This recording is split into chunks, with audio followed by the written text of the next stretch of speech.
Les prétendants à la victoire dans la première course sont principalement Fire Curtain, qui a laissé une très bonne impression lors de son canter, démontrant sa bonne santé. Earth, Wind and Fire, qui a retrouvé ses moyens et qui a bien entamé son travail.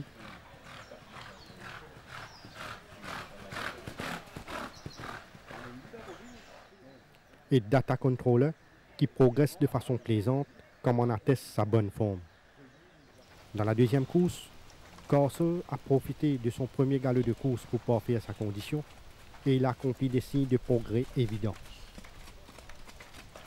Torotino affiche une bonne forme en apparence et il a travaillé de façon plaisante. Windglider a profité d'un break à Floréal et il revient dans de bonnes dispositions. Dans la troisième course, Ochipan s'est refait une santé à Floréal et il jouit toujours d'une bonne condition physique. Shanghai Kid donne l'impression d'être en constant progrès et il a été l'auteur d'une bonne prestation sur la grande piste. Mighty Mouse est bien physiquement et il a bien assimilé son travail jusqu'à présent. Dans la quatrième course, Bronco Buster est toujours dans de bonnes dispositions et elle s'est montrée bien appliquée lors de son canter.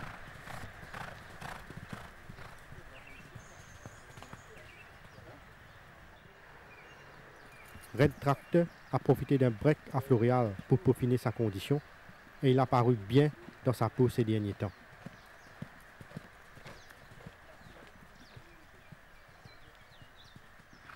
Makes Me Wonder a gardé une stabilité au niveau de sa forme et elle s'est bien comportée lors de son travail.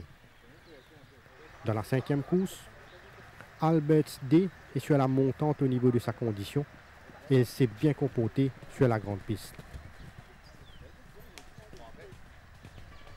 Blizzard of Oz a paru en progrès, même s'il n'est pas encore à 100% de ses moyens. Benjamin Brush a été longuement entraîné et il est fin prêt pour la compétition. Dans la sixième course, Bulsara a été bien ménagé en vue du barbé et il a bien entamé sa préparation depuis sa course de rentrée. Polar Royal est en pleine possession de ses moyens, comme en atteste l'état de sa robe, alors qu'elle trottait sur la petite piste.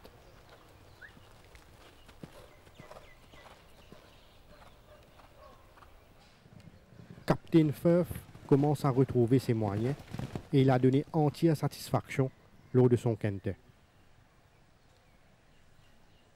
Dans la septième course, Minimesta est bien physiquement et il ne s'est contenté que du maintenance work à Floréal. Martin a tapé dans l'œil de par sa bonne condition physique et elle s'est montrée bien appliquée lors de son travail.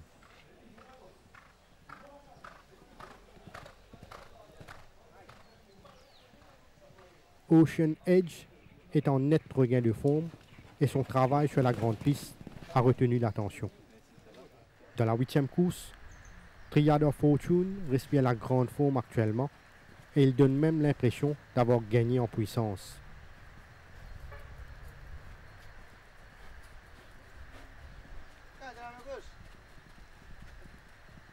Billy Bojangles n'est pas loin de son meilleur niveau et il a paru très affûté ces derniers temps.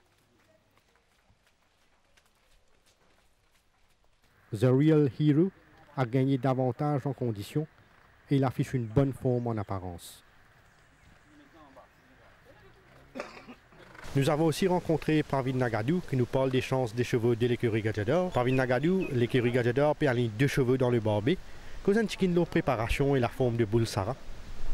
Bulsara est très bien, il fait une grosse forme après ce dernier victoire. Il fait une longue break, mais sa préparation fait très bien passée. Il paraît très très bien. Et j'espérais gagner très lancé et nous souhaitons il finit très très fort. Est-ce qu'il aurait progressé par rapport à ce dernier des courses?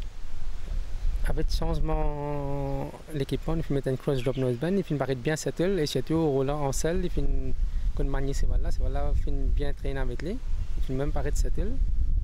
Et malheureusement, il finit à 8e ligne, mais le NC 100 mètres, je ne pense pas qu'il y a un problème. S'il réussit à le devant, contrôler, il y a aussi une très bonne chance. Est-ce que vous pensez Rim obligatoirement il a besoin dicter ce pas pour les bien faire? Vous pensez que tout dépend des roulements des coussins. S'il n'y en a pas dans les coussins, vous pensez qu'il n'est pas nécessairement aller devant. Mais si il y a un train réduit, il est besoin d'aller, surtout il y a un bon pas. Et vous pensez si Roland aussi s'atteler, il peut avoir un bon sens outsider. Il y a plusieurs prétendants dans le Barbé qui vont verser à Bulsara et Rim Parvin. Vous pensez One Kojoud, il y a une partie où vous avez fait perdre, surtout le dernier victoire. Il y en a aussi Polo Royal, façon qu'il a gagné la dernière fois. Je pense que la Vistrexi, il tient bon la ligne, mais il prend un joli Barbé qui est tué dans une très bonne chance là-dedans. Ochipan reste les 2 victoires consécutives, qui se bonne chance dans la 3e course. Ochipan qui finit la première ligne, et puis le bas, je pense que j'en ai connu très bien, ça va là aussi paraître en excellente forme. Avec sa première ligne, il y a une excellente forme, excellente chance. Il y a aussi Cashload dans sa course là. Cashload qui peut monter par Roland. Si Roland réussit à faire devant facilement, il réussit à s'atteler. Je pense que les courses à bouger entre Cashload et Ochipan. Comment une passe préparation Destan depuis qu'il passe chez les Gladiators? Destan il paraît très bien. Même ce coating, même moto fin sensé, il paraît il est en excellente forme. Vous pensez d'un petit champ, 6 chevaux, vous pensez qu'il y a une bonne chance là-dedans. Parvin Nagadou, un banker, un outsider qui tape dans l'Olysée à l'entraînement pour battre fils. Vous pensez qu'il y a une bonne chance outsider comme Cashload, Rim et banker, il paraît, vous pensez Castle qui va monter ça, à Corvée ou même Ochipan.